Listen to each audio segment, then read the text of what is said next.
High বন্ধুরা, তো দেখো আজকে তোমাদের সঙ্গে নিয়ে এসেছি সানডে রাতের মেনু চিকেন কষা আর পরোটা। তো দেখো তার জন্য আমি পেঁয়াজ টমেটো কেটে নিয়েছি আর আদা রসুন ছাড়িয়ে নিয়েছি আর কাঁচা লঙ্কাটাও ছাড়িয়ে নিয়েছি। তো রান্নাটা আমি কিন্তু পুরোটাই কাঁচা লঙ্কার করবো, আর আমরা কাঁচা লঙ্কাটাই কিন্তু বেশি খাই।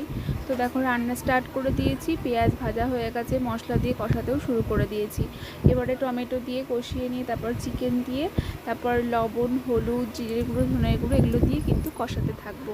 আর অন্যদিকে আমি এদিকে ময়দাটাও মেখে নিচ্ছি যাতে পরোটা করবো তাড়াতাড়ি করে, অনেকটাই দেরি হয়ে গেছে, 9:30 বাজতে যাই। তো দেখো এই যে তেলও দিয়ে দিলাম, কাঁচা তেল, যাতে কিন্তু টেস্টও ভালো হয়। তো বন্ধুরা তোমরা কে কীভাবে রান্না করো কিন্তু অবশ্যই কমেন্ট করে জানাবে। আর যদি আমার রান্নাটা ভালো লাগে তাহলে অবশ্যই এটা লাইক করবে। তো দেখো রান্না হয়ে গেল, আর আমি একটুখানি গরম মশলা গুঁড়ো ধনে পাতা দিয়ে নামিয়ে নিয়েছি। আর এদিকে পরোটা ভাজছি, এক হাতে বেলে নিচ্ছি আর ভেজেও নিচ্ছি।